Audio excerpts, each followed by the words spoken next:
ના ગણથી મલિન થયા નિજ ભાવ અભાવ તતાનો સહજ રૂપ દર્શન આત્મ રૂપ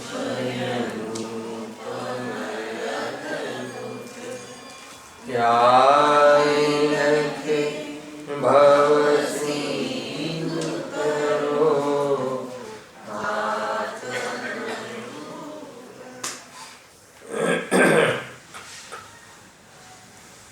આ શ્રી મોક્ષ માર્ગ પ્રકાશક ગ્રંથ છે. 5મા અધિકાર ઉપર આપણે સ્વાધ્યાય કરી રહ્યા છીએ. એમાં અંતિમ ટોપિક છે શ્વેતાંબર મતની સમીક્ષા. એના અંતર્ગત પેટા ટોપિક છે કે શ્વેતાંબર મતમાં જે દેવશાસ્ત્ર ગુરુ અર્થાત ધર્મ સંબંધી જે અન્યથા માન્યતા છે, વિપરીત માન્યતા છે, એની સમીક્ષા કરી અને કહે છે કે એમ નથી, એ જેમ કહે છે એનો નિષેધ કર્યો છે. પેજ નંબર 152 છે, 150 પર આવે છે. બરાબર. એના પહેલા જે આજનો જે શ્લોક હતો સાંભળ્યો કે નહીં? એમાં ગુરુદેવશ્રી ફરમાવે છે કે જ્યારે આત્માને સમજવાનું હોય અથવા સ્વયંના સ્વરૂપની સ્પષ્ટતા કરવાની હોય ત્યારે એક એક નયથી એને સમજવામાં આવે છે.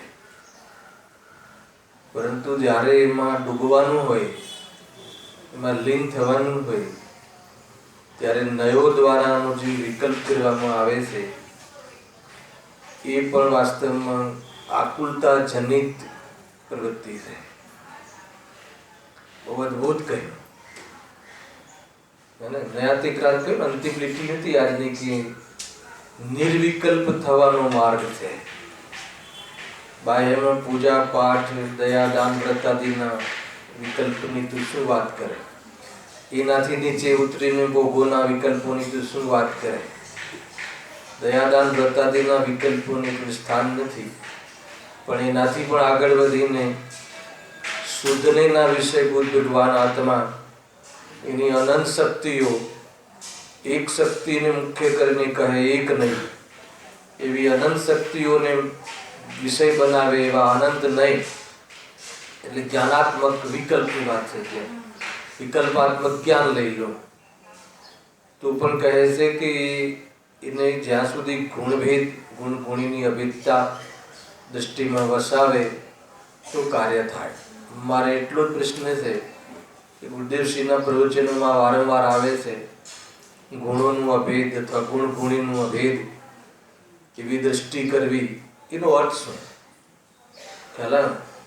બસ એટલી વાત કહું છું, એનો એક ખ્યાલ આવી જશે. પ્રયોગ ઘણી બધી આ તો મૂળ તો જ્ઞાતિક્રાંત થવાની વાત છે. ત્યાં કહે છે કર્તા કર્મ અધિકારમાં કે માની લો કે શુદ્ધનેના વિષયભૂત ભગવાન આત્માનો તું વિચાર કરે છે, એ સંબંધી તું બહુ જ ચિંતન કરે છે, તો પાપનો વિકલ્પ ત્યાં નથી અને વ્યવહારનો વિકલ્પ નથી. એ વાત તો સાચી, એ વિકલ્પથી તો રહિત છે, પણ સમસ્ત વિકલ્પથી રહિત થયો છે? સમસ્ત વિકલ્પથી રહિત થયો નથી, નિર્વિકલ્પણાને પ્રાપ્ત થયો નથી. તો કહે છે કે આત્માની સાધના નથી. તો એ મારો પ્રશ્ન છે. અંતમાં બી કહ્યું ગુરુદેવશ્રી કે અભેદની દૃષ્ટિ કરે, ગુણ ગુણીની અભેદની દૃષ્ટિ કરે, એટલે શું ખ્યાલ છે ઋષભ? એટલે કે આજે એક એક નયની શુદ્ધ એક એક નિશ્ચય નયથી એક એક નયને એનો વિષય એક એક શક્તિ છે, એવો હું છું. સાંભળી, એ આ શક્તિઓ વાળો હું છું. એટલે મને કોઈ બહારમાં કોઈ વિકલ્પ નથી મારા માટે. તો વિકલ્પ મટી જવો એનું નામ અભેદ દૃષ્ટિ. સાંભળી લો, ખ્યાલ આવે કે નહીં? જ્યારે આવી અનંત શક્તિઓ વાળો, પહેલા તો આવો અનંત શક્તિ વાળો આત્મા એ તો આગમના વિકલ્પો છે. આવો અનંત શક્તિવાળો હું એ નયોનો વિકલ્પ છે, અને આવો અનંત શક્તિવાળો હું એવો અનુભાવ એ નિર્વિકલ્પ દશા છે. ખ્યાલ આવ્યો? આખી વાત બહુ જોરદાર છે. આવો હું છું એવો વિકલ્પ બી જ્યારે ન, જ્યારે એવો હું છું તો છું. હવે એવો હું છું એમ કહેવાની કે વિકલ્પ કરવાની શું જરૂર છે? એવો હું છું તો એ રીતે જે અનુભવ પ્રતીતિ આવે અને બહારના અને એની જે ઇફેક્ટ છે, એના રિએક્શન ક્યાં દેખાય? તો કે બહારમાં કોઈ બી વસ્તુથી પ્રભાવિત ન થાય, કોઈ બી જગ્યાએ એને કોઈ અવેરનેસ ના ભાસે, અને એક પ્રકારથી પરાધીનતા ન સેવે, મજામાં રહે. એનું નામ અભેદ દ્રષ્ટિ. અને એ ખાલી આપણે જ્ઞાનની કસરતમાં આપણે આ ગુણ છે, આ નયનો વિષય છે, અને આ ગુણ ગુણી અભેદ છે, એના વચ્ચે પ્રદેશભેદ નથી, એની એકાઈ છે, અને અવિભાજ્ય એકાઈ છે, દ્રવ્ય અખંડ છે, એ બધું કહેતા રહીએ, બોલતા રહીએ, ચર્ચાઓ કરતા રહીએ તો એમાં પણ આકુલતા છે કે નહીં? આવા વિકલ્પોમાં શુદ્ધ જ્ઞાનના નયાત્મક પ્રયોગમાં પણ એને આકુલતા ભાસે ત્યારે નિર્વિકલ્પ થાય છે. અને જ્યારે કોઈ વિકલ્પ નહીં, હવે હું મને અનુભવ છે એવો પણ વિકલ્પ ના હોય અનુભવમાં, એવી નિર્વિકલ્પ દશાની વાત છે. બહુ અદ્ભુત છે. આ તો તમને એક એમાં શું આખિરકાર શું કહેવું છે કે નયોના સમૂહથી પણ એનાથી પણ નિવૃત્ત થવાની વાત છે. શું નહીં એટલે જ્યારે વસ્તુના કોઈ એક ધર્મને મુખ્ય કરીને જ્ઞાન પ્રયોગ કરે, જ્ઞાન વર્તે તો એ વિકલ્પાત્મક છે, એ કોઈ અંદર સ્વરૂપમાં લીન થોડી છે. પણ પૂર્વમાં એ આત્માને સમજવા માટે નયનો પ્રયોગ જરૂર હોય છે. અને સમજી ગયા પછી, જ્યારે પોતાને સમજાવી દીધા પછી, સૌથી મોટું કામ કોને સમજાવવાનું છે? સ્વયંને સમજાવી દે. અને જ્યારે સ્વયંને સમજાવી દઈને સમજમાં આવી જાય કે ભાઈ દેહ હું નથી, કેમ કે હું ચૈતન્ય સ્વરૂપ છું, એટલે દેહમાં કંઈ આગળ પાછળ ઉપર નીચે ઉદયમાં થાય તો બી મને કંઈ નથી થયું, એવી જે ફિલિંગ્સ છે, એવી જે અંદરમાં પ્રતીતિરૂપ ફિલિંગ્સ છે, એવી જે અનુભૂતિ છે, એનું નામ અભેદ દ્રષ્ટિ. એટલે ને એનું નામ અભેદ દ્રષ્ટિ. અભેદ દ્રષ્ટિવંતોને આવું જીવન હોય છે. એ જે એમની આ પ્રકારની ચાલ હોય છે, રીત હોય છે. બહુ સુંદર છે. કેમ કે પ્રયોગમાં નહીં લો ને તો તમને એક કન્સેપ્ટ તો ક્લિયર થઈ જશે, પછી એને ક્યાં એપ્લાય કરવું, કેવી રીતે મારા જીવનમાં શું મહત્વ છે, અને મારા જીવનમાં આ શું કહેવા માંગે છે.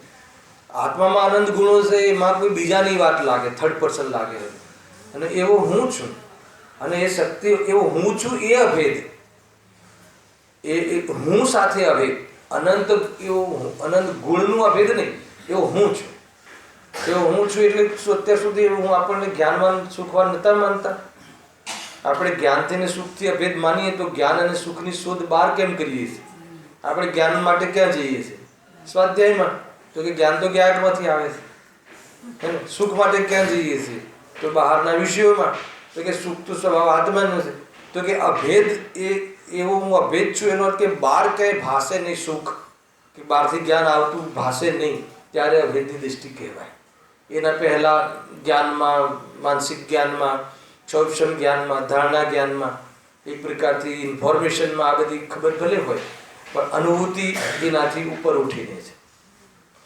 અને આત્માનુભૂતિના પહેલાં આ પ્રકારના નયોના વિકલ્પો ઉઠે ખરા, એ પ્રમાણે વિકલ્પો આવે ખરા, પણ એનાથી ઉપર ચૈતન્ય સ્વરૂપને જ્યારે અનુભવ કરે છે ત્યારે આવા નય વિકલ્પ પણ શાંત થઈ જાય છે. અને એનું નામ છે નિર્વિકલ્પ દશા. ધર્મ છેલ્લી લીટી કહી છે કે આ ધર્મ છે. ધર્મને સમજવાની વાત જુદી અને ધર્મરૂપ પ્રગટ કરવાની વાત જુદી, બે વાત અલગ અલગ છે. એ રીતે કહીએ. જુઓ, એ તો રાગ છે, શુદ્ધોપયોગ. પહેલા શરૂઆતમાં જે સૌથી પ્રથમ જ્યારે આત્માની અનુભૂતિ થાય છે તો શુદ્ધોપયોગ નિર્વિકલ્પ દશા, અને પછી વિકલ્પ જ્યારે શુભ ઉપયોગ આવે તો પરિણતિ રહે, તો પણ એ પરિણતિ રહે તો એનાથી કોઈ મોક્ષ માર્ગ થતો નથી. એટલે વારંવાર શુદ્ધ ઉપયોગમાં જવાનું છે. કેવલી જેમ સદાકાલ નિર્વિકલ્પમાં રહે છે, એમ આપણે શુદ્ધોપયોગના કાળમાં જ્ઞાની એવો થઈ જાય છે પરમાત્મા રૂપ, પરંતુ જ્યારે વિકલ્પમાં આવે છે ત્યારે એ દશામાં ખોટ આવે છે. તો વળી વારંવાર શુદ્ધ ઉપયોગ કરવો, અને શુદ્ધોપયોગ એવી રીતે કરવો કે પછી બહાર જ ના આવવું, એ દશાને પ્રાપ્ત થવાની વાત છે. અગર જો જ્ઞાનીને ઊભો કરો છો આ મેટરમાં, તો જ્ઞાનીને જે ક્યારેક ક્યારેક શુદ્ધોપયોગ થાય છે અને બાકીના સમયમાં વિકલ્પાત્મક દશા હોય છે, એનો અભાવ કરવાનો પુરુષાર્થ કરવાનો છે. અને અજ્ઞાનીને તો સૌપ્રથમ શુદ્ધોપયોગના કાળમાં આત્માની પ્રતીતિ પ્રગટ થાય, પછી એના બલ દ્વારા નિરંતર સ્વભાવમાં લીન થવાનો પુરુષાર્થ કરવાની વાત આવે છે. આ રીતે છે. કોઈ જ્ઞાની માટે કોઈ વિકલ્પની છૂટ છે એમ નથી. નિર્વિકલ્પ દશા એટલું જ માત્ર આપણે જે ભગવાનની જે દશા છે, અર્જુન ભગવાનની દશા એ કઈ છે? ધ્યાનસ્થ દશા છે. એટલે જે મુદ્રા છે એમની મુદ્રા નિર્વિકલ્પ દશા છે, કોઈ વિકલ્પ નથી. એવી સદાકાલ રહેશે. હવે એને સદાકાલ ધ્યાનમાં જ રહેશે, સ્વરૂપમાં લીન રહેશે. પછી ત્યાં કયું ધ્યાન છે? શુક્લ ધ્યાન આદિ. તો ગુરુદેવ નિયમ સારમાં તો કહ્યું હતું લાસ્ટ ટાઈમ કે શુક્લ ધ્યાન આદિ પણ વાસ્તવમાં એ બી તો કોઈ શુદ્ધ દશા નથી. એ દશા બી એટલે દ્રષ્ટિના વિષયમાં નથી. સિદ્ધ ભગવાનને તો શુક્લ ધ્યાનની પણ વાત નથી, અને કોઈ વાત ધ્યાન ધરવાની વાત જ નથી. એ ધ્યાનસ્થ થઈ ગયા સિદ્ધ અવસ્થામાં. ઘણી બધી ચર્ચાઓ છે. ખ્યાલ આવ્યો? પરિણતિ તો એક પ્રગટ થઈ ગઈ, પણ પછી પરિણતિ પ્રગટ થઈ ગઈ ને ઉપયોગ, વર્તમાન ઉપયોગ કોઈ બારમાં વ્યવસાય કરતો હોય તો એ કોઈનું ગુણસ્થાન નહીં પલટાય, આગળ નહીં વધે. એની શક્તિ જે એક એ ઉપાધિની જે શક્તિ છે એ વિકસિત નહીં થાય. આગળ રાગના ત્યાગનો કાર્યક્રમ શુદ્ધોપયોગના કાળમાં થાય. ગુણસ્થાન જે પલટાવવું છે, આગળ વધવું છે, આરોહણ કરવું છે, એ સ્વરૂપમાં લીનતાના બલ પર થાય છે. માત્ર પરિણતિ કાર્યકારી પરિણતિ તો જેટલો વિતરાગતા થઈ ગઈ એનો સ્વાદ લેવામાં બલ છે એનું, પણ એનો શુદ્ધોપયોગ વધારવો, લીનતા વધારવી, અથવા રાગ જેટલો બાકી છે એને મટાડવો, એ કાર્ય શુદ્ધોપયોગ વર્તા થાય. એને એવું સમ્યક દર્શન થઈ ગયું તો બધું થઈ ગયું એવું નથી. એને હા, કામ સ્ટાર્ટ કર્યું, પણ એમાં અગર જો આગળ જે ચાલે નહીં તો કાર્ય નહીં થાય. એટલા માટે આ મૂલી દશાની વિધિ આગળની દશાઓની વાત આવે છે. હા, અહીંયા આવે આપણે આગળ વધારીને વિષય શ્વેતાંબર કથિત દેવ ગુરુ ધર્મનું અન્યથા સ્વરૂપ. એમાં દેવનું અન્યથા સ્વરૂપની ઘણી ખરી ચર્ચા થઈ ચૂકી છે.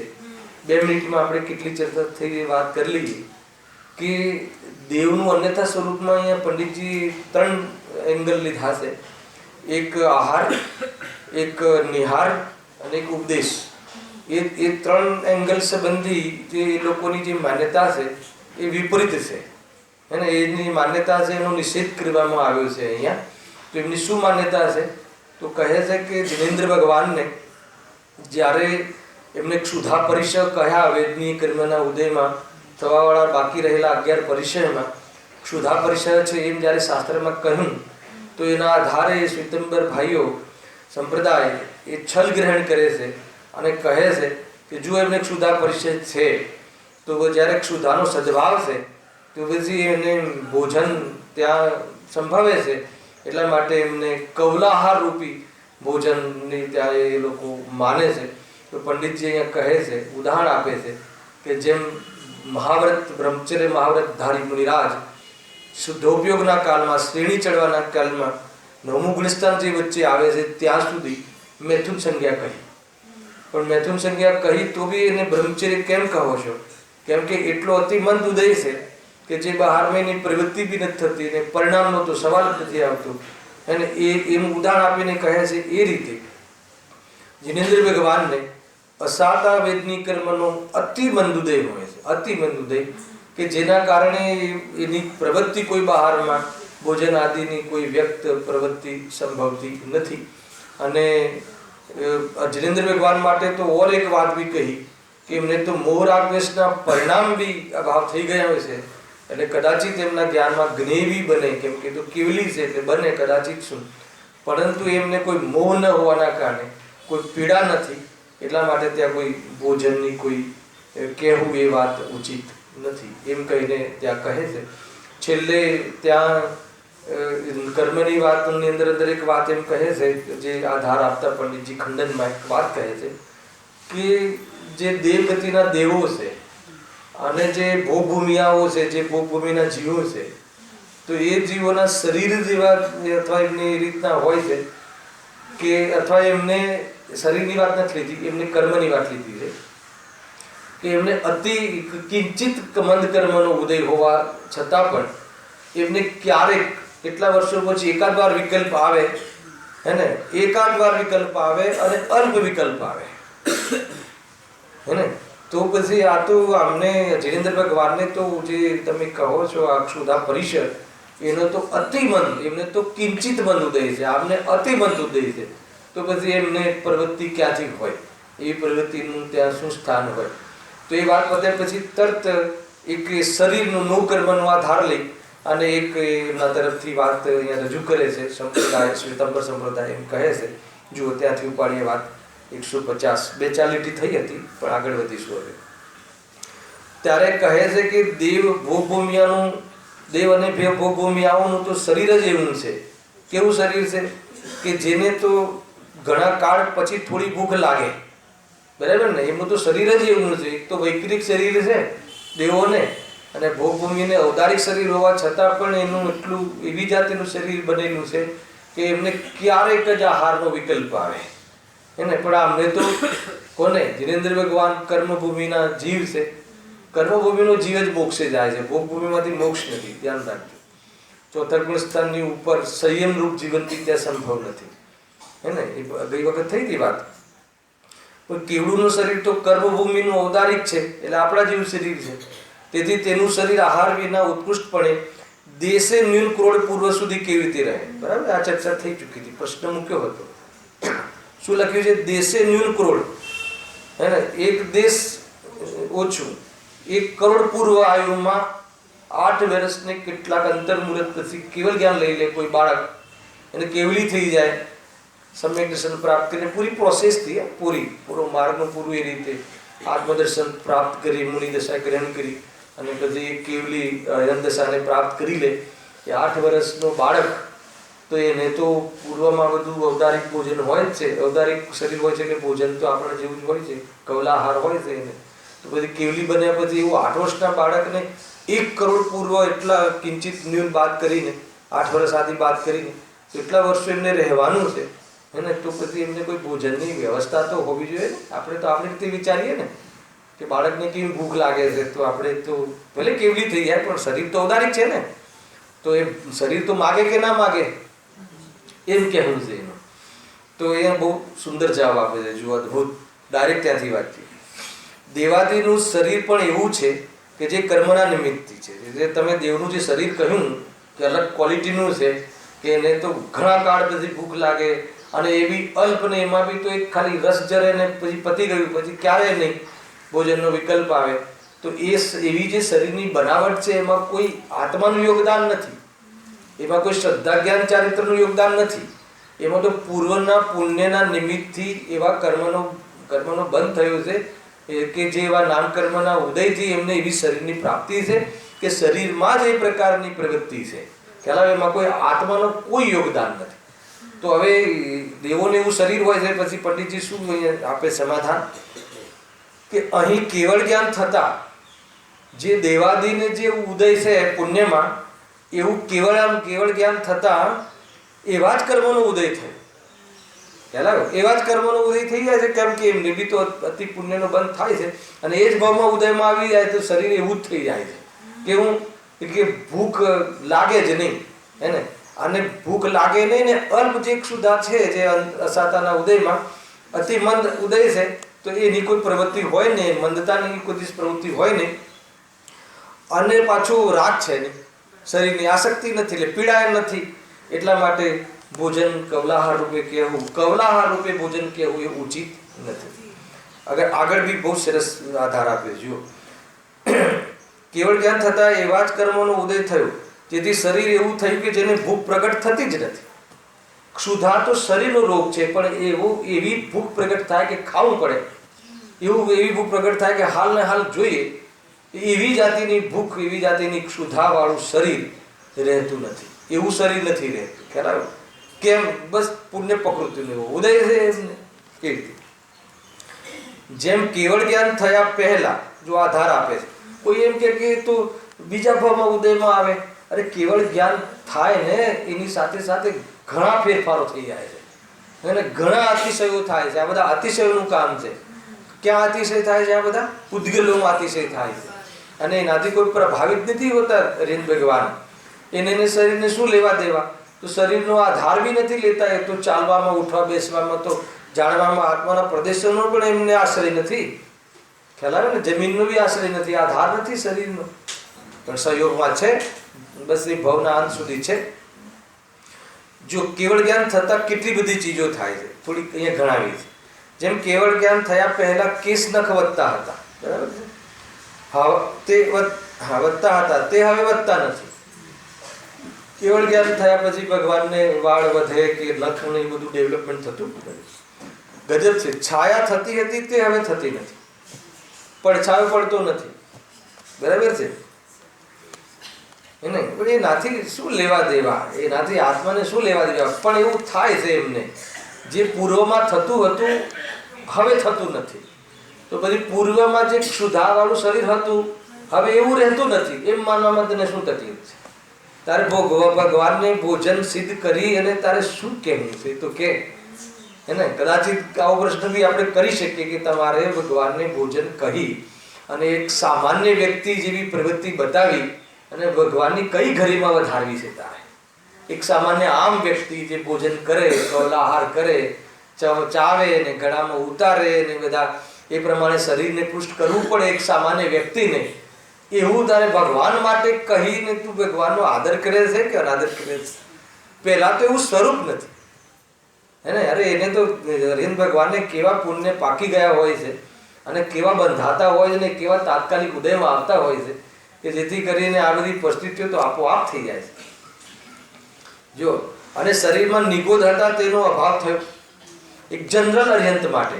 બાકી જે તીર્થંકર અરિહંત ભગવાનનો જીવ હોય છે એ તો એ બાળકને જ શરીર જન્મથી જ પરમૌદારિક હોય છે, નિગોદના જીવો હોતા નથી. સળવું ગળવું ફળવું કંઈ થતું નથી ત્યાં, એને રોગ બોગ થતા નથી અરિહંત ભગવાનને, તીર્થંકર કેવલીને. જે અરિહંત સામાન્ય થયા એને એમના જે લૌકિક જીવનમાં, સંસારિક જીવનમાં રોગ બોગ થાય તો એમાં કંઈ મોટી વાત નથી. રાગ હોતો નથી એટલે રોગ નડતો નથી. આપણને રોગ કેમ નડે છે? રાગના કારણે દુઃખી છે કે રોગના કારણે? હે ને? એ રીતે છે. ઘણા પ્રકારથી જેમ શરીરની અવસ્થા અન્યથા થઈ, એટલે અનેક પ્રકારે થઈ, જે પહેલા નથી ને હવે થઈ, તેમ આહાર વિના પણ શરીર જેવું ને તેવું રહે એવી પણ અવસ્થા થઈ. એને જેવું ને તેવું રહે એવી અવસ્થા થઈ એમ કહે છે. પ્રત્યક્ષ જુઓ, અન્યને ઘડપણ વ્યાપતા શરીર શિથિલ થઈ જાય છે ત્યારે કેવડીને આયુના અંત સુધી પણ શરીર શિથિલ થતું નથી, ઘડપણ નથી આવતું પછી એમને, પછી પરિવર્તન જ નથી એ પ્રકારનું. એને ઘડપણ થઈ જાય એવું પરિવર્તન નથી એમ અહીંયા કહે છે. અને તેથી અન્ય મનુષ્યનું શરીર અને કેવડીના શરીરની સમાનતા સંભવતી નથી. એટલે ભલે મનુષ્ય ગતિના જીવ છે, ભલે આપણાથી જ વચ્ચે ઉઠીને કોઈ એક જીવ એ પ્રમાણે થયા છે, પણ જે એમને કેવલ જ્ઞાનની પ્રાપ્તિ, અરહંતસાની પ્રાપ્તિ થઈ ગઈ છે એવું કાર્ય કર્યું છે, પછી એક જે સામાન્ય મનુષ્ય છે અને કેવલી જે મનુષ્ય છે એ બંનેની એવી પ્રકારની સમાનતા રહેતી નથી. એને શરીર કોઈ શિથિલ થઈ જતું નથી.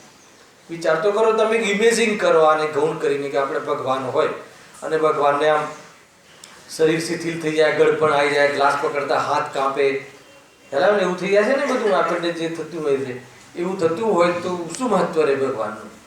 હલાવે કે નહીં? અને અંદરમાં વારંવાર એમનું ગળું બેસી જાય, વારંવાર એમનું એમ આજે તું બીમાર છે, આજે તું એમનું પ્રવચન નથી, બીજાનું પ્રવચન છે, એવું બધું વિદ્વાનો માટે સંભવ છે. અરહંત ભગવાન માટે કેવું લાગે? એક વાર વિચાર તો કરો. હોય શકે એવું? ન હોય. એટલે એવી કોઈ શરીરમાં શિથિલતા, જેમ આપણને શરીરની ઇન્દ્રિયો શિથિલ થઈ જાય છે, આંખની રોશની બધી જાય છે, બાકીની ઇન્દ્રિયો સાંભળવાની બધી ડાઉન લિસ્ટ થઈ જાય છે, એમને તો ઇન્દ્રિયોનું આવડમન જ નથી પહેલાં તો, અને છતાં બી એ ઇન્દ્રિયો એવી થઈ જતી. બાકી તો એમના શરીરની તો ઘણી બધી વ્યાખ્યાઓ, સમચતુરસ્ત શરીર હોય છે અને બધું જબરજસ્ત હોય છે, કોઈ સામાન્ય શરીર થોડી હોય છે, હે ને? એ રીતે જોરદાર વસ્તુ છે. જુઓ, હજુ એક પ્રશ્ન, આહાર સંબંધી હજુ એક બે પેરેગ્રાફ એમને કહ્યા. પ્રશ્ન: દેવાદિકને આહાર જ એવો છે કે જેથી ઘણા કાળની ભૂખ મટી જાય છે, પણ કેવડીને ભૂખ શાનાથી મીઠી તથા શરીર કેવી રીતે પુષ્ટ રહ્યું? બે પ્રશ્ન કરે, હે ને? કે ચલો દેવાદિકને તો પેલું અમૃત જરે છે, એનો તો ખોરાક જ જોરદાર છે. ઘણી વાર એમ લાગે કે દેવગતિમાં જેવું આપણને મનુષ્ય ગતિમાં ભોજનનું સુખ છે એવું દેવ ગતિમાં ભોજનનું સુખ ક્યાં છે? હે ને? ભૂખ લાગે પહેલા તો એકવાર, હે ને, અને લાગે ત્યારે કંઠમાંથી અમૃત રસ જરી જાય, હે ને. અહીંયા તો ભૂખ લાગે તો કેવા વ્યંજનો હોય, બરાબર છે ને, ખમણ, ઢોકળા, વિદેશી તો કે શીરો, પછી અત્યારની બધી ચીજો શું હોય છે અત્યારે? પાસ્તા, હે, ચાઇનીઝ જો, પછી બીજું હોય છે ને કે પીઝા, તો કે એવું બધું દેવગતિમાં તો એવું કોઈ સુખ નથી. ત્યાં એવા ભોજનના સુખ નથી, એમ કેવું છે. ત્યાં ભૂખ લાગે તો ખાલી રસ જડી જાય બસ, હે ને. તો મને એમ લાગે કે દેવગતિમાં સુખ સારું હશે. આપણને તો અહીંયા ચાલો સુખમાં ભોજન ઠાઠથી થાય, ભાવતા ભોજન થાય, હે ને.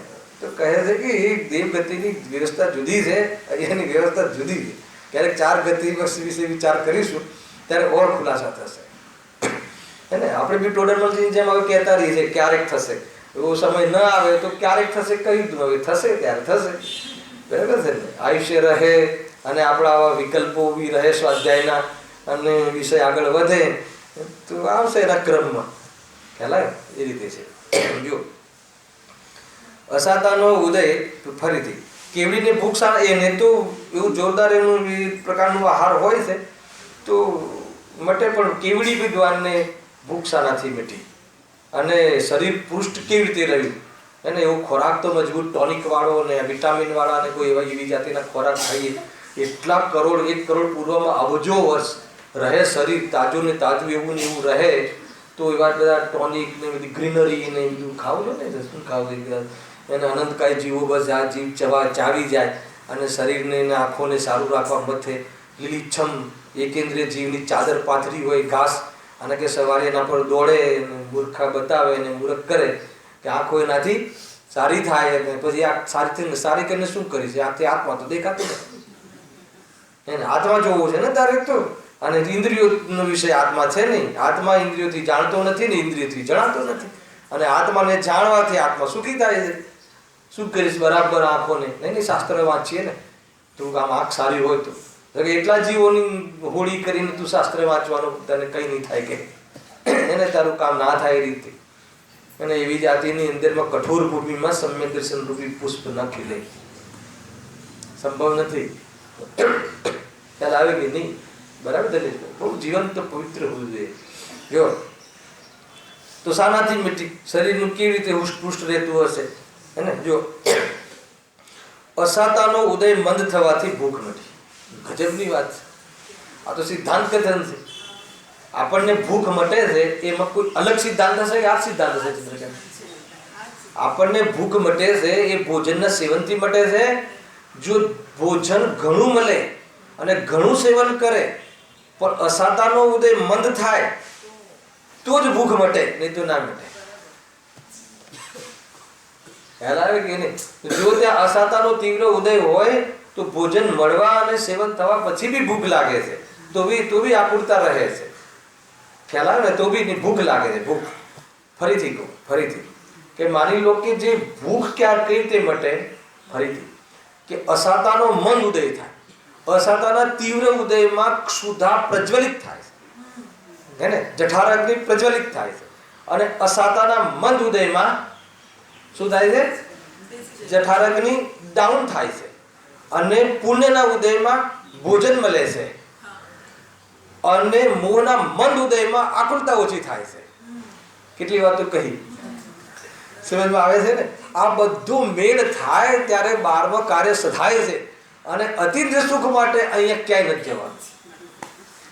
કેટલી વાતો કહી. માન લો કે આપણને હવે ગઈકાલનું ચોવ્યાર હોય, આજે હવે ઘરે જેવા પછી લેશું કાંઈ તો ઘરે જઈને તો કેવું લાગે છે? જોરદાર. આમ એમ લાગે કે જલ્દી જોઈએ હવે નાસ્તો. હવે જમવા પછીની વાત જમવાનું થાય છે કે નથી થતું એકદમ? તો એ જઠરાગ્નિ જે એકદમ પ્રજ્વલિત થઈ અંદરમાં, એ તો થઈ છે શરીરનો ધર્મ, અને શરીર પર આસક્તિ છે, હે ને. એટલે મને ભૂખ લાગી એમ થાય છે, હે ને. ભૂખ આત્માને નથી લાગતી, ભૂખ શરીરને લાગે છે. પણ શરીર સાથે એકત્વ હોય અને શરીર સાથે એકત્વ છૂટી બી ગયું હોય, પણ આસક્તિ હોય, તો એને ભૂખનું વેદન થાય છે. ખ્યાલ આવે કે નહીં? એમાં રાગનું જ વેદન છે મુખ્ય રૂપથી, તો એ પ્રકરણમાં તો. અને પરમાર્થી જ્ઞાનનું વેદન છે, હાલ એ નથી લેવું. બરાબર છે. હવે આકુળતા થઈ, આકુળતા નહીં, ક્ષુધા થઈ, એનું કારણ કોણ? 4 દિવસ ભોજન જ ના મળે, ભોજન જ ના લે વ્યક્તિ, ઉપવાસ કરે પરંતુ ક્ષુધા પ્રજ્વલિત ન થાય એનું કારણ શું? ઘણી વખત છે ને ઉપવાસ કરીએ ને એટલે પછી 12 વરસાદ આવે, બીજો ઉપવાસ થાય એટલે ભગવાન વરસાદ કરે, પ્રસન્ન થઈ જાય કે આ ઉપવાસ કરે. બધું સપ્ટેમ્બરમાં બહુ ચાલે હે ને. તો એના કારણે તરસ જે લાગે, તરસની જે અંદરમાં તરસ ઉપડે, તૃષા હે ને, ક્ષુધા ને તૃષા, એ બંને અસાતાના તીવ્ર ઉદયમાં ઉત્પન્ન. એને સમજવાનું કે 4 દિવસ આને અસાતાનો તીવ્ર ઉદય નહોતો, અને બધી 5મા દિવસે, અને ઘણા જીવોને એવું વાતાવરણ હોય તો બી ઉપડે છે ભૂખ, તો એને શું થયું? તૃષા, એનો ઉદય થયો. કયા ક્ષાનો ઉદય થયો? અસાતા કર્મનો તીવ્ર ઉદય થયો. એમ સમજી લેવું એમ. આપણે તો ઘણી વખત ભૂખ ઉગડતી નથી, એના માટે ડોક્ટર પાસે જઈએ છીએ. તો અસાતા પાસે જાઓ, હે અસાતા કર્મ, વેદનીય કર્મ, તારો તીવ્ર ઉદય આવે તો મારી ભૂખ ઉગડે. ભૂખ ક્યારે ઉગડે ખબર છે? અસાતાના તીવ્ર ઉદયમાં ભૂખ ઉગડે, જઠરાગ્નિ પ્રજ્વલિત થાય, અને એકદમ બેલેન્સિંગ થવું ને, બેલેન્સિંગ એવી બી ના ઉગડે અને બિલકુલ ના ઉગડે એવું પરપણમાં લાવવું હોય તો અસાતાના બહુ સેટિંગ કરવા પડે. તો કે તું ક્યાં સેટિંગ કરે, તું કેટલું સેટિંગ કરે? ખ્યાલ કે નહીં? એ તો ભાવના પ્રમાણે બધું વર્તાય છે ને. થયું ટૂંકમાં શું થયું? અસાતાના મંદ ઉદયમાં જઠરાગ્નિ મંદ પડે છે, અને તીવ્ર ઉદયમાં જઠરાગ્નિ તીવ્ર થાય છે. બરાબર છે? એક હવે એના માટે જ્યારે તીવ્ર થાય ત્યારે ભોજન મળવું, અને એ બી પાછું ભાવતું ભોજન મળવું, એમાં કયા કર્મનો રોલ છે? પુણ્ય કર્મ. આત્માનો રોલ અહીંયા ક્યાંય નથી હજુ સુધી. આ બધું પૂર્વમાં બાંધ્યું નહીં. તો કે કોણ વ્યવસ્થા કરે? તો કે તો આત્માના પુરાના કર્મનો રોલ આવ્યો, એટલું સમજી લ્યું. બરાબર છે? હવે આ બધું થયું, હવે સેવન બી કર્યું, એ જે બી ક્રિયા થતી હોય કરી, પછી આકુળતા મટી. તો આકુળતા મટવામાં કયા કર્મનો ઉદય પૂછે? તો મોહનો મંદ ઉદય. મોહનો મંદ ઉદય હોય તો આકુળતા ઘટે, અને મોહનો તીવ્ર ઉદય હોય તો આકુળતા વધે, અને મોહ હોય જ નહીં તો સ્વરૂપમાં જ લીન રહે તો હેલાય ને, તો પછી એ તો અતિન્દ્રિય આનંદ લે, અને એમાં એવા લીન થઈ જાય, અરિંદસા થઈ જાય તો કે ભોજનનો વિકલ્પ હવે ક્યારે ન આવે, અને જઠરાગ્નિ એ પ્રકારની પ્રજ્વલિત થાય નહીં કે એમાં ભૂખની વ્યવસ્થા થાય. એવા કેવલી ભગવાનનું સ્વરૂપ છે, તો એમના માટે પછી ભોજન કરે છે, કવલા આહાર, એ કેટલું ઉચિત છે. ખ્યાલ આવે? અચ્છા, હવે એક ઓર વાત થોડી લઈ લઈએ. બીજો છે ને, તથા શરીર કેવી રીતે પૃષ્ઠ થાય, બતાવી દઉં કેવી રીતે પૃષ્ઠ થાય. એ સાંભળવું છે? એ તો પ્રશ્ન છે. બહુ ખાવાથી થાય કે ઓછું ખાવાથી થાય? શરીરને આપણે સિમેટ્રિકલ, એકદમ પૃષ્ઠ વ્યવસ્થિત રાખવા, પૃષ્ઠ વ્યવસ્થિત રાખવા માટે 2 પ્રકારનો ઉપાય કરીએ છીએ. કાં તો બહુ ખાવાનો ઉપાય બતાવે ડોક્ટર, કાં તો પછી ઓછું ખાવાનો ઉપાય બતાવે. સાચો ઉપાય કયો? અને તમને રહસ્ય બતાવી દો. અને જે હુસપુષ્ટની જેની વાત થાય છે ને, એ આપણે નથી, એ પહેલા સ્થાપી દેજો. જેને હુસપુષ્ટ કરવાની વાત ચાલે છે એ તો આપણે છીએ જ નહીં. રહસ્ય તો આ છે, ખરું રહસ્ય તો. પણ એ બી હુસપુષ્ટ જે થાય છે એમાં આત્માનું જે નિમિત્તપણું છે, સંસારી આત્માના ઉપયોગ અને ઉપયોગનું, એમાં શું કસરત કરવાથી થાય છે? કે કેટલી કસરત કરવાથી કેટલા કિલો ઘટે? કોઈ માપ કાઢી શક્યું છે અત્યાર સુધી? કોઈ બી બાબા રામદેવ જેવા કોઈ બી સંભવ જ નથી. એમાં નામ કર્મના આધાર પર કેટલા પરમાણુનું આવવું, કેટલા પરમાણુ જવું, કેટલા શરીરનું કેટલું વજન થવું, કેટલું વજન રહેવું, હે ને? ગમે એટલું આગળ આવવા વાળું છે. પાણી પીવે તોય શરીર ડબલ થાય, ને ઘી પીવે તોય 1 કિલો ના વધે. તો કે ખરેખર શું રહેશે? તો કે નામ કર્મ. એ નામ કર્મની રચનામાં એ બધી રચના અહીંયા કસરતનું નિમિત્ત પણ થાય, અને કદાચ એ પ્રમાણે થાય તો બી નામ કર્મનો ઉદય ના હોય તો ગમે એટલો એ વાંકો વડે ને સીધો થાય પણ કાંઈ ના થાય. પણ મોક્ષ માર્ગમાં એની કોઈ જરૂર નથી. સુખી થવા માટે આનો કોઈ પણ જે વસ્તુ છે એ તો બતાવી પડે ને. આખો માર્ગમાં આવે ત્યાં બી તો આપણે પોતે ઉપયોગ બગાડીને ખ્યાલ આવે કે નહીં? 4, 5, 7 કલાક લગાવી દે, એમાં સવારથી બાફ લે, ને પછી ત્યાં શું કરે? એને શું કરવા જાય છે? પછી એક ઇન્સ્ટ્રક્ટર આવે ને પછી એને સમજાવે, ને પછી એ પ્રમાણે 2 કલાક એ કરે, અને આખા દિવસમાં એ વસ્તુ ધારીને 2 કલાક પછી આ લેવાનું, પછી આ પાછું આટલો શ્વાસ, પછી આ રીતે પછી આ રીતે બેસવાનું, આમ બેસીને શું કહેવાય આમ પિંચન પર વજ્રાસનમાં બેસવાનું ને પછી આ કરવાનું એ રીતે આવે કે નહીં. અને પછી સુખી થાય કે ના થાય એ કહે તો કે આ શરીરથી ભિન્ન આત્માને જાણે તો સુખી થાય. તો કે આટલું બધું કર્યા પછી ભેદ જ્ઞાન કરવું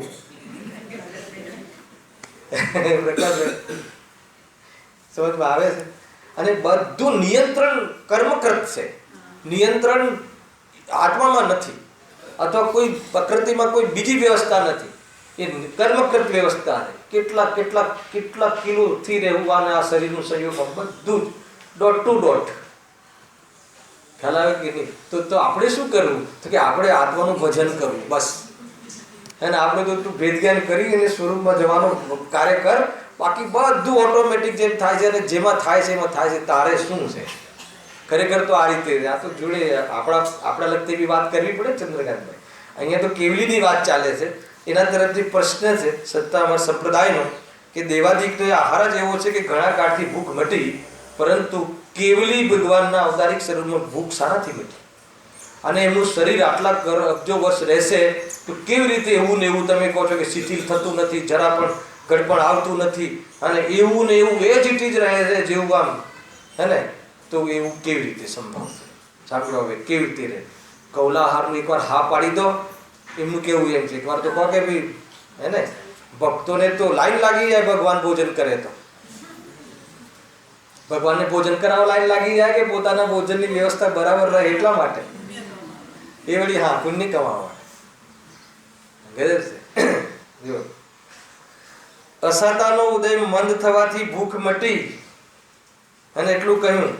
હવે જો આહાર એમને કયો કહ્યો છે, તથા સમય સમય પરમ ઔદારિક શરીર વર્ગણાનું ગ્રહણ થાય છે. વાયુમંડળમાંથી પરમાણુઓનો હર સમય એમને નહીં દરેકને એને કઈ ઔદારિક શરીર વર્ગણાનું નો કર્મ આહાર કહ્યો છે. એટલે હવે તો નો કર્મ આહાર છે, કાંઈ બી ના કરે, જંગલમાં જીવ પડી રહે, અર્યંત ભગવાનની વાત છોડો તો બી ગમે તેવા પશુઓ ક્યાંય બી ઉપજે છે તો બી કદાચ આહાર અમને ન બી મળે કેટલાય વર્ષો તો બી એ નો કર્મ આહાર છે ને. આ નો કર્મ એટલે શરીર તો એ જે વર્ગણાઓ આ વાયુમંડળમાં ફરતી હોય છે તો હર સમયે અનંત ગણી આવે છે ને અનંત ગણી છૂટે છે. હર સમય નવું શરીર હોય છે. એ તો સ્થૂળ દ્રષ્ટિએ દેખાય છે કે આ એ જ ભાઈ છે, એ જ ભાઈ છે, અરે બદલાઈ ગયું શરીર, આત્મા એ જ છે પણ શરીર હર સમય બદલાય છે. આપણને સ્થૂલમાં ખબર નથી પડતી. જો એટલે હવે તો નોકર્મ આહાર છે, તેથી એવી નોકર્મ વર્ગનાનું ગ્રહણ થાય છે કે જેથી ક્ષુધાદિક વ્યાપે જ નહીં, એવી નોકર્મ આહારની વર્ગણાનો આહાર છે, નોકર્મ આહાર છે.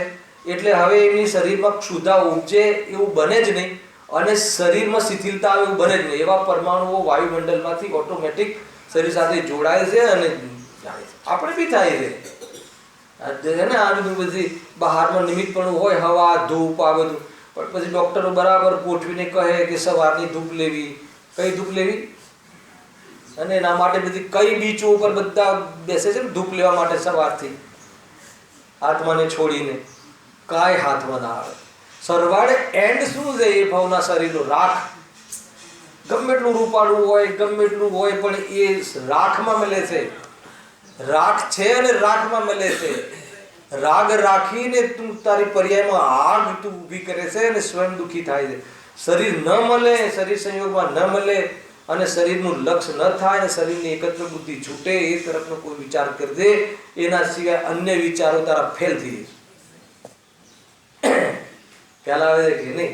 શરીરની એકત્ર બુદ્ધિ એ તોડવાને આસક્તિનો અભાવ કરી ક્યારે બી આ શરીરો મળે ને છૂટે એવી જાતિની પ્રવૃત્તિ આત્મામાં ન થાય, એના માટે તું સૌથી પહેલા એનું પ્રારંભ કરી દેજે. બહુ અદભુત છે ભાઈ, અવસર છે.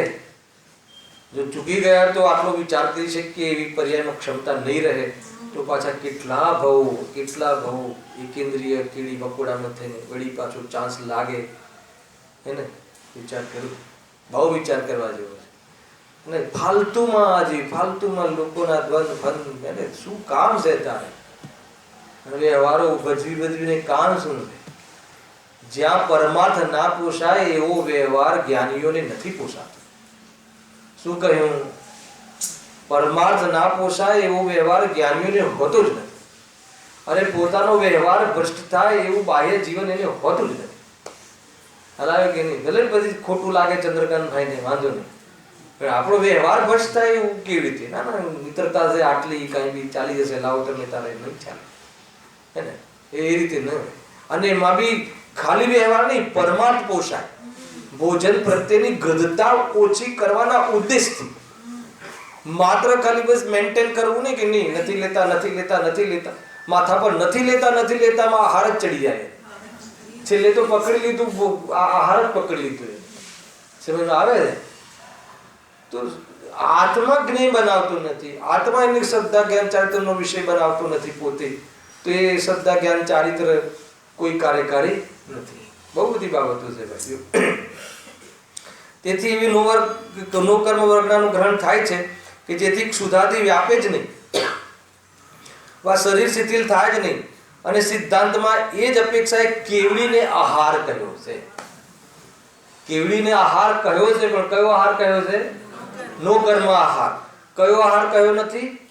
કવલા આહાર, જ્યાં રોટલી દાળ ભાત શાક વ્યંજનો આવે એવો આહાર કેવલીને હોય નહીં, એને એમ કહ્યું છે. હવે જુઓ, પૃષ્ઠ લખ્યું છે ને બીજું, તથા શરીર કેવી રીતે પૃષ્ઠ રહ્યું? તો કહે છે કે એનો જવાબ એકમાં જ આવી ગયો કે નો કર્મ આહાર હોય છે, એટલે શરીર તો એવું ને એવું બની રહે છે, સરસ રહે છે. અને પાછા એક પુણ્યનો ઉદય એવો હોય છે કે નો કર્મ આહારમાં બી જે ઉત્કૃષ્ટ પરમાણુ હોય ને એ એમને જોડાય છે, હે ને? એ તો કર્મ ફૂટેલા હોય ને એવા પરમાણુઓ આવે, ખ્યાલ આવે કે નહીં શરીરમાં? પણ એ તો શરીરના એકત્વ હોય એને એવું લાગે કે મારા કર્મ ફૂટેલા છે. બાકી જે આત્માર્થીઓને તો એમ થાય કે ભાઈ મારે તો બહુ જ પુણ્યનો જ ઉદય છે. ક્યારે? જ્યાં રોગ આવે ત્યારે બી ભાઈ બહુ આખી જોવાની દેખવાની ચાલ જ જુદી હોવી, તો બહુ મજા આવી જશે. જો આગળ જેમણે કહ્યું ને બધું અહીંયા લખ્યું છે. વળી અન્નાદિકનો આહાર કઈ શરીર પુષ્ટતાનું મુખ્ય કારણ નથી. ગૌણ પડે તો છે ને? અરે ગૌણ પડે છે એનો અર્થ શું નથી? પ્રત્યક્ષ જુઓ, કોઈ થોડો આહાર કરે છે તથા શરીર ઘણું પુષ્ટ હોય, કોઈ ઘણો આહાર કરે છે છતાં શરીર ક્ષીણ રહે છે. જે બધા ક્વોલિટી આપણે બધા જે આપણે તો ભોજનની તો કોઈ દિવસ ભીડ હોતી નથી. ભોજન તો આપણે જોઈએ એવું બધું ઉત્કૃષ્ટ, જે બાહ્યમાં બહુ સારું ભોજન કરીએ છીએ, તો આયુષ્ય કેટલું વધી ગયું આપણું? વધ્યું કાંઈ? અને જ્યાં જો પટપટ્ટીમાં મતલબ કે સાંજના ભોજનની વ્યવસ્થા નથી તો શું થઈ ગયું? તો બી શરીરમાં તો હુષ્ટપુષ્ટ આપણા કરતાં વિશેષ રહેશે. મલ તો એ લોકો ઢોવે છે, આપણે એક બાલડી ઊંચી કરી શકતા નથી, એને એ કેટલી 4-10 ગુણી એક સાથે ફેંકી દે છે. શારીરિક બલ બી તો કયું એ તમારે ભોજ આપણે બદામ પિસ્તા કાજુ રોજ પોઠા ભરીને એને સેવન કરી તો કઈ તાકાત આવી ગઈ બતાવો? તો એનું કારણ ભોજન નથી એ બતાવવું છે. એટલે તું ભોજનમાં તું સિલેક્શન કરવું હોય તો શુદ્ધતાની અશુદ્ધતાની અપેક્ષાએ કરજે.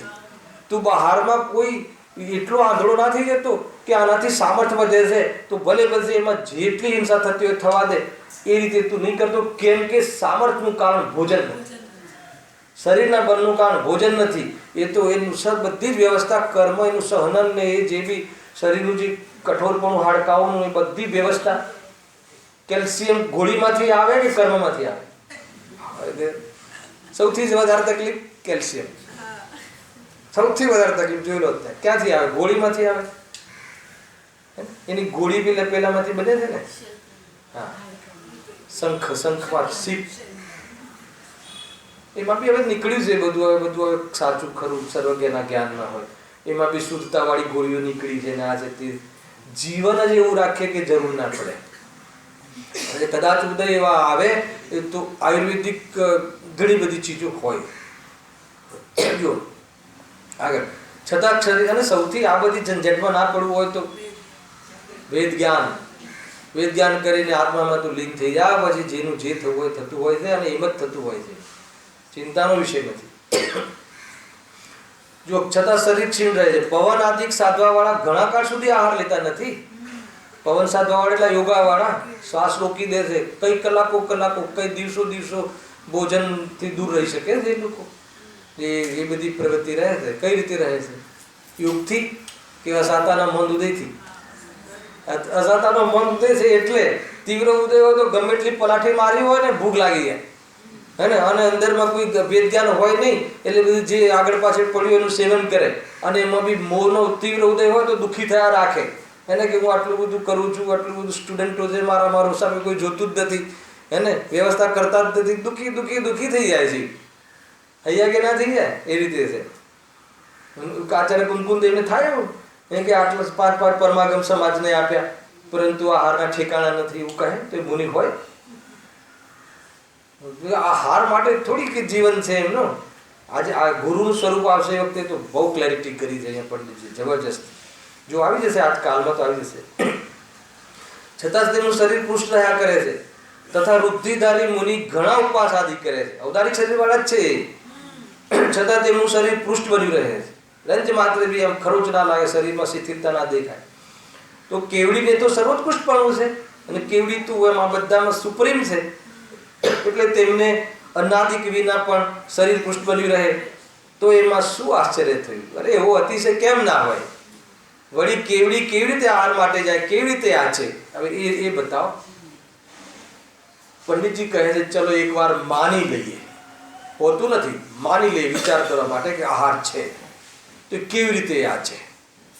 યાચના કરવા ઘેર જાય ભગવાન આપણા બારણે આવીને એ લોકોમાં તો છે કુંભારના ઘરે બેઠા ને ત્યાં સેવન કર્યું ને આ કર્યું ને બધું બકવાસ હે ને. તો વળી કેવડી કેવી રીતે આહાર માટે જાય અને કેવી રીતે આ છે? તારે જોરદાર છે. તેઓ આહાર અર્થે જાય ત્યારે સમવસ્ત્રણ ખાલી કેમ રહે? કેવી જાતિની વિસંગતિ થાય? માન લો કે આપણે માનીએ કે એટલે આહાર છે, સામાન્ય ધ્યાનસ્થ વિસ્તાર આટી ક્યાં મારે? વાસણ પાત્ર હોતા નથી, મુનિ દશામાં પરિગ્રહ છૂટી ગયા હોય છે, હે ને. અને મુનિ દશાનું બી જે સ્વરૂપ છે ભોજનની એ તો દૌધા ભક્તિ પૂર્વક ઉત્કૃષ્ટ હોય છે અને એમની કોઈ યાચના નથી હોતું, યાચના ટાઈપ નથી હોતું મુનિ જીવનનું ભોજન આહાર, હે ને, એવું નથી હોતું. ભિક્ષા આંદે એ આપણી ભાષા નથી, ધર્મ લાભ એ આપણી ભાષા નથી. ખ્યાલ કે નહીં? એ તો બહુ ગરજ દેખાડે ત્યારે પોતાના પરિણામોની પરીક્ષા કરવા એ એક બહુ જ અંતર્ગત કાલ પેલા કયા દોષો કેટલા અંતરાય છે? 46 અંતરાય, 32 દોષ જોઈ લેજો. એનાથી રહિત જે ભોજન નવધા ભક્તિ પૂર્વક કેટલી બધી વાતો હોય ત્યારે, અને એ બી ઉપયોગ રહે તો, નહીં તો ચાલ્યા જાય જંગલમાં. શું સ્વરૂપ છે, બાદશાહ છે. જો અતિથિ કહેવાય છે ને, એમને કોઈ તિથિ ફિક્સ ના કરાય. જો તેમને આહાર અર્થે જાય, આ તો કેવલીની વાત ચાલે છે, ત્યારે સમોષણ તો ખાલી રહે નહીં, એ તો નિયમ છે, હે ને. ભગવાન અહીંયાથી મંદિરની બહાર જાય પ્રતિષ્ઠા થયા પછી એવું બને? કદાચ આપણે પ્રતિમાનું કંઈક કરાવવું હોય ને તો બીજા ભગવાનની ત્યાં આપણે પ્રતિમા સ્થાપન કરવી પડે. એમને ખાલી ના રહે મંદિર કોઈ દિવસ, નિયમ છે આવો. કે સમવસ્ત્રણ કોઈ દિવસ ભગવાન વગરનું સમવસ્ત્રણ ના હોય. ભગવાનના નિર્વાણની સાથે સાથે સમવસ્ત્રણ વિખરાઈ જાય છે, પછી એમ પડ્યું ના રહે સમવસ્ત્રણ. તેમના મનની વાત હા, અથવા કોઈ અન્યનું લાવી આપવું ઠરાવશો તો કોણ લાવી આપે? કોઈ વાત નહીં, બહુ લાઈન લાગશે, ચિંતા નહીં કરો. પણ શું બનાવશો ભગવાન માટે? શું બનાવશો ગણેશભાઈ? શું લેશે? મન તો છે નહીં, ભાવન તો છે નહીં, રાગ તો છે નહીં, હે ને. શું આપશું એમને? કહેતો નહીં. પૂર્વ હવે જો બહુ અહીંયા સુધી તો એક સામાન્ય વાત કહી કે તું વિસંગતિ આવે છે, કોઈ પરિસ્થિતિ ના બને આ ટાઈપની. આગળ બહુ જોરદાર વાત આવી. જો પૂર્વે ઉપવાસ આદિકની પ્રતિજ્ઞા કરી હતી, તેનો નિર્વાહ કેવી રીતે થાય? આ બહુ જે છે ધ્યાન કથા. પૂર્વે એટલે ક્યારે? જ્યારે મુનિરાજ શ્રેણી ચડવાનો પુરુષાર્થનો વિકલ્પ હોય છે, શુદ્ધ ધ્યાનમાં જવાનો પૂર્વમાં એ આહારનો ત્યાગ કરે છે અથવા ઉપવાસનો નિયમ લઈ લે છે, અને પછી તો પાછા આવતા જ નથી. સલમાન બોલો, આપણે જે પ્રતિક્રમણ કરીએ છીએ ને, પહેલા પ્રતિક્રમણની પાછળ એક નાનો પાઠ છે, ખબર છે? 4 પ્રકારના આહારનો ત્યાગ કરી, સ્વાદીન, ખ્વાદીન જે આદિ 4 પ્રકારના આહારનો ત્યાગ કરી. એટલે આહારનો ત્યાગ કરવાનો કે આહારના વિકલ્પનો પણ આહારનો તો ત્યાગ કરીએ પણ પછી વિકલ્પનો બી ત્યાગ કરવો પડે ને. અને બાકીના 4 આહારો રાખીને ગજબ છે. એ બહુ કમજોર અવસ્થા છે. 4 આહારો રાખીને એટલે શું? થોડી છૂટ રાખીને. છૂટ રાખી દે એમાં કઈ રાખી? એક્સિડન્ટ થાય હે ને, ક્યારેક એવું કંઈક થાય, એવું બને તો પછી એ વખતે છૂટ છે. એ રીતે હવે હું પ્રતિક્રમણ કરવા બેસું છું. પ્રતિક્રમણમાં બી આ રીતનો વિકલ્પો ત્યાં. ખાલી પ્રતિક્રમણ જેવી સામાન્ય પ્રક્રિયા કે જે વાસ્તવ વિતરાગ પરિણામ નથી. વિતરાગ પરિણામમાં હેતુ બનવા વાળો કશાયની મંતારું પરિણામ છે. ત્યાં બી જો એ ભોજન આદિના ભોજનનો સૌથી પહેલા નિયમ લખ છે. ખ્યાલ છે કે નહીં? 2 પાઠની છેલ્લામાં સૂત્ર આવે છે. તો પછી એ રીતે છે. તો પછી આ તો જ્યારે સ્વરૂપમાંથી બહાર જ ના આવવાની વાત હોય તો થોડો બી વિકલ્પ ઉભો રાખે કે બહાર આવે ત્યારે લઈશ. આગારો નથી રાખતા, એ તો અણગાર છે. અને શ્રાવક આગાર છે હે ને. સાગારામૃત ને અણગાર ધર્મામૃત 2 ગ્રંથો છે ને. અણગાર એટલે નિર્ગ્રંથ મુનિ, સાગાર એટલે શ્રાવક. શ્રાવક આવો નિયમ લે કે આટલી છૂટ છે. મુનિરાજ એવો નિયમ ના લે એ હું બહાર આવીશ ત્યારે પછી લઈ, એમ નહીં. બહાર ન આવવાની તૈયારી સાથે સંપૂર્ણ સમય માટે ઉપવાસ કરીને અંદરમાં જાય છે. બહાર આવે ત્યારે ભૂમિકા અનુસાર તો વિકલ્પ આવે પણ એટલી કમજોર રીતે નથી ચડતા. એ રીતે સ્વરૂપમાં જાય છે. એ લખ્યું પૂર્વે ઉપવાસાદિકની પ્રતિજ્ઞા કરી તેનો નિર્વાહ કેવી રીતે થાય? હવે તો ઉપવાસ કરી લીધા છે, નિયમ કરી લીધો છે અને પછી કેવલી બન્યા પછી ભોજન કરવા જાય. એટલા વિતરાગ થયા પછી 3 ચોકડીના ભાવવાળી વિતરાગતામાં જ્યારે નિયમ લઈ લે છે સ્વંજલનના મન ઉદયમાં, તો હવે સ્વંજલન જ ના રહ્યું. ભોજન કરવામાં નિમિત્ત બનવા વાળી હે ને એવી કસાય ના રહી, ચોકડી જ ના રહી ચોથી. તો પછી એ રીન ભગવાન માટે કોઈ ભોજનની વાત ઊભી રહે કેવી રીતે બને? ઉપવાસ હોય છે એમને. હવે કેટલા દિવસના ઉપવાસ આવે? સાદી અનંતકાલ. અને શરીર તો એટલા જ બહુ પૂરતું હોય છે એમ. તો કેવી રીતે આહાર ગ્રહણ કરે ઇત્યાદિ વિરુદ્ધતા પાસે છે. એમ તમારી વાતમાં કંઈ સેટ થતું નથી. હવે ઓર વાત ત્યારે તે કહે છે કે આહાર ગ્રહે છે પરંતુ કોઈને દેખાતો નથી. ગજબ એને વાત બનાવડાવી છે. નહીં, આહાર તો ગ્રહણ કરે પણ કોઈને ખબર પડે નહીં એવી રીતે કરે છે. એનો અર્થ દેખાતો નથી એટલે અતિશય છે. કોઈને ચૂપચાપ કરી લે, કોઈને ખબર ના પડે. એમની પાસે તો જંતર મંતર છે ને. બધા જંતર મંતર વાળા ભગવાન માને છે એ લોકો હે ને. એ રીતે છે બધું. એ મંત્ર ફૂકીને કામ થઈ જવું જોઈએ. બહુ અને જે પુરુષાર્થ ધીમો થઈ જાય છે. જો શું કહે છે ને, એક રહી ગઈ લીટી, એક બહુ મોટી લીટી રહી ગઈ. ફરીથી વાંચું. પૂરે ઉપવાસાદિકની પ્રતિજ્ઞા કરી હતી તેનો નિર્વાહ કેવી રીતે થાય? ઓર બીજો પ્રોબ્લેમ, જીવ અંતરાય સર્વત્ર પ્રતિભાસે તે કેવી રીતે આહાર ગ્રહણ કરે? આ ખ્યાલ આવે કોઈને હે ને? મુનિરાજને પેલા મુનિરાજનું લો. અંતરાય ત્યાં છે ને 32 અંતરાયથી કેટલા અંતરાય છે? 46 દોષ અને 32 અંતરાય. એ રીતે જોઈ લેજો કદાચ. અને એનાથી રહિત ભોજન હોય છે. બરાબર છે. હવે મુનિરાજ ભોજન કરવા નીકળે અને કોઈ મરેલું કૂતરું પડ્યું હોય તો એ ભોજન કરે નહીં એમ નહીં. ભોજનનો ભાવ પછી આવે જ નહીં, ચાલે જાય પાછા.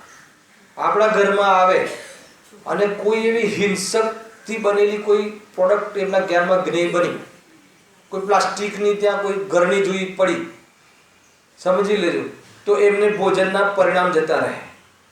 કોઈ માન લો કે ઘરમાં નાનું બાળક છે હે ને, રડવા લાગ્યું તો એને ખ્યાલ આવી જાય કે આ એની માતા એને છોડીને આવી છે. એટલા કરુણાના ધારક હોય છે કે જે ભોજન અંતરાય કહેવાય તો એ ભોજનનો ભાવ નીકળી જાય છે, જતા રહે છે. એવા તો કેટલી બધી બાબતો છે. આ તો હું તમને થોડી ફેક્ટ બતાવું છું. તો કેવલીને તો ખ્યાલ કે શું કહ્યું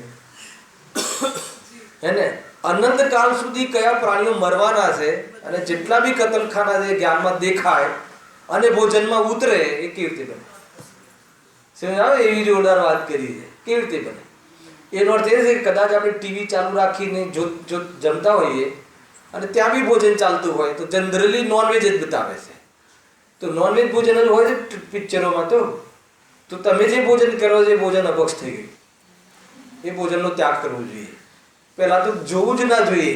રિયલ તો આ છે. ભલે કોઈ બી જોતા હોઈએ તો ક્યારેક આપણે બી 10 મિનિટ ચાલુ રાખી દીધું હોય તો ઠીક નથી. દોષ છે. એ ભોજન પવિત્ર હોય તો એ અભક્ષ ભોજનનો દોષ લાગે. હલાવે કે નહીં? અશુદ્ધ ભોજનનો દોષ લાગે છે. ભલે શુદ્ધ ભોજન હોય, 8 પહોળનું ઘી હોય ને, ઘી હોય ને, તાત્કાલિકનો લોટ હોય ને, બધું વ્યવસ્થા હોય, પણ ટીવી ચાલુ રાખીને ભોજન કરવામાં આવે તો અભક્ષનો દોષ લાગે છે એને. એટલે કમસે કમ આપણે બધાએ આવી કોઈ પ્રવૃત્તિ હોય તો કમસે કમ આજથી વિચાર કરીશું કે છોડો. હલાવે કે નહીં? એ રીતે છે. ટીવી છોડવાનું કીધું નથી હજુ તો. ટીવી જોતા જોતા જમવાનું છોડવું એમ કીધું છે. કે ત્યાં એવી જાતિનો માંસાહાર જ હોય છે તો તમને દોષ લાગે છે. હવે નોનવેજ એક જ હોટલમાં તો હોટલનો તો મતલબ જ નથી. ના એ તો અલગ રસોડું છે ને અલગ છે ને બધું. તું હવે બધું જવા દે, કોઈ પારેમાંથી બહુ ઉતરવું નથી. ક્યારેક અલગ વિષય છે આખો. સમજ આવે છે આખી વસ્તુ. ભાઈ આ તો ખાડો ભરવો છે. શુદ્ધ ભોજન જેટલું બી આમ દેખાય સ્વાદ વગરનું નાખી દે ખાડામાં, એને ક્ષુધામાં ઉપશાંતામાં એ નિમિત્ત બનતી હોય છે. અને એ વખતે વેદગાન વિશેષ વર્તું હોય તો મોહ મંદ રહે તો ઓર તું વેદગાનનો અવસર બન્યો રહે. પેટ ભરીને ભોજન કરે. હે ને? અમે આ જઈએ ને દશલક્ષણ પીરિયડમાં જનરલી તો લોકો બહુ ચીડાય છે મારાથી. બહુ ઘણા બધા નિયમો કરી નાખવાના. હે ને? તો કે શું બનાવું તમારા માટે? હવે અમારે શું બનાવવાનું? બધું મેં કીધું કે જેટલું બાકી રાખ્યું છે એમાંથી જ બનાવવાનું. એક તો સમય તમારો બચે અને વિદ્વાનોને પેટ ભરીને જમાડવાની. અને બપોરનું પ્રવચન નહીં થાય. હા, ખ્યાલ આવે? એટલો બધો લોસ નહીં કરવાનો તમારે. હવે 10 દિવસ માટે ગયા હોય તો પછી બરાબર જમાડે. બપોરે 12 વાગે બપોરે પછી પ્રમાદ આવે ને તો પ્રમાદ આવે એટલું ભોજન કરવાનું જ નહીં. દશલક્ષણમાં કે કાયમી એ રીતે જો. પરંતુ હવે કોઈને હવે આગળ એટલે ખ્યાલ આવે એટલા માટે એ બી વિરુદ્ધતા ભાષિત થાય છે. હવે એને તો બી એ રસ્તો કાઢે છે. ત્યારે એ કહે છે કે આહાર ગ્રહે છે પરંતુ કોઈને દેખાતો નથી. હે? હવે આહાર ગ્રહને નિંદ્ય જાણ્યું ત્યારે તો તેને ન દેખવું અતિશયમાં લખ્યું. હે ને? કોઈ ન દેખે એમાં એવો અતિશય કરવાની જરૂર શું છે? એનો અર્થ કે નિંદ્ય કામ થયું ને. કોઈ ન દેખે એ રીતે કરવાનું નામ પાપ. જે કામ જે કાર્ય છુપાઈને કરવા પડતા હોય એ બધા પાપ હોય. જોઈ લે, ભોગના જેટલા બી પરિણામ છે એ છુપાઈને કરવા પડતા હોય છે. એટલા માટે પાપ પરિણામ છે. એટલે એ અને અગર જો એમાં બી એ માની લો કે વિવેક ન રાખે તો પશુથી એનામાં શું અંતર થયું? જેમ કૂતરા બિલાડાઓમાં હોય છે પરિણામ, એનાથી આમાં શું ફરક પડે? લોકો એને એડવાન્સ માને છે. લોકો એને માને છે કે ભાઈ ફ્રેન્ક છે, માથું ફ્રેન્ક છે એમ કહે. ફ્રેન્ક છે રોડ ઉપર એ રીતે ચાલુ. એ તો કૂતરા બિલાડાઓના એ ટાઈપના પરિણામ છે. એ ભૂમિકા અનુસાર આવે પણ એના માટે સમાજમાં અનેક પ્રકારની પોતાના ઘરની અંદર વ્યવસ્થા હોય. અને એ રીતે કોઈ છડે ચોક કે ચોક ઉપર કરવા જેવી કાર્ય નથી. બધી રીતે થોડું થોડું કહી દઉં તો બરાબર છે ને? એમ છે. જો સમય થઈ ગઈ કેટલી છે. હવે આહાર ગણને નિંદ્ય જાણ્યું તો તેને ન દેખવું અતિશયમાં લખ્યું પણ તેનું નિંદ્ય પણ તો રહ્યું. બીજા નથી દેખતા તેથી શું થયું? એ પ્રમાણે અનેક પ્રકારની વિરુદ્ધતા ઉપજે છે. તો ભાઈ અતિશયતા કરવી હોય તો એ અતિશયતા શું ખોટી છે કે એમને ભૂખ લાગતી જ નથી અને મોહ છે નહીં. બે વસ્તુ તું સ્વીકાર જેમ છે એમ. તો ભોજનનો છે એવું વાત ઉચિત નથી. અહીંયા આહારની વાત સમાપ્ત થાય છે. હવે એક નિહારની વાત આગળ અને ઉપદેશની વાત એક કાલે એક 1.5 પેરેગ્રાફ છે. એના પછી સીધું જે ગુરુના સ્વરૂપમાં જે એમને વિવિધતા કહી છે ગજબની છે એનાથી ઘણી બધી ચર્ચાઓ ખુલશે. સહેજાનંદી